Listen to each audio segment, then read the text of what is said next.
When a church hasn't been inclusive, it's made me feel like rubbish. It's made me feel excluded and also on the fringe. And it drives me to the edge sometimes of the sort of community. It made me doubt whether I was in the right place.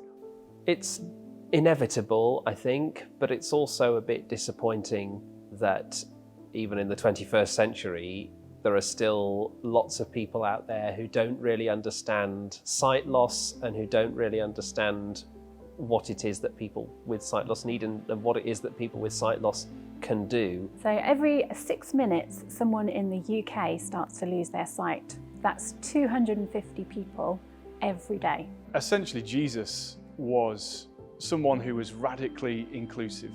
He was someone who always welcomed and embraced those folks who, for whatever reason, found themselves on the margins. The church, as the body of Christ, it's up to us to be radically inclusive. I went to one church, which I won't name, some time ago, and everybody was given a job to do and they were given responsibility. When it came to me, I was sort of ignored. It was just like I wasn't there. And when I asked, they said, well, you don't have to do anything to be valid. But actually, I felt invalidated.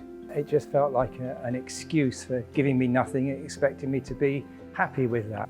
Well, I think it's very sad when churches do just think of somebody as the blind person rather than because they are a Christian and have ministries that can contribute to the church.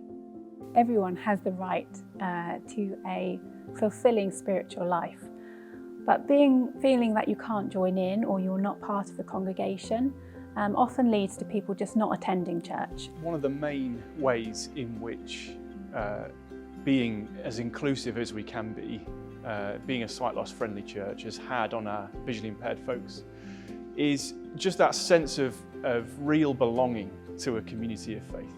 The first question they asked me was, how can we help?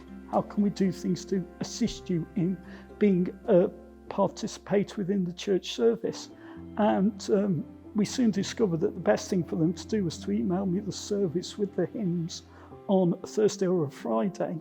That way I could change it into a format that I could actually read and see. I've been involved in things. I was involved in the coffee mornings, which raised money for the church building, in the way that I actually was allowed to do the washing up and those things, which, though it seems a small task, it does include you and you get to attend things and you feel like you're making some contribution.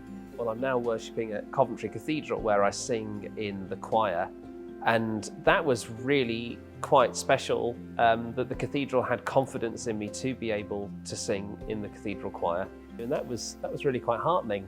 Still am involved in the music group. I was always helping with the songs, playing piano, playing guitar, or even playing drums. So that was a real help. I was originally a deacon back in 2010. I served for 6 years. I did 2 stints, and I helped with communion and all the things that deacons do. I'm actually on the church council. I run 2 of the community groups that we have within the church.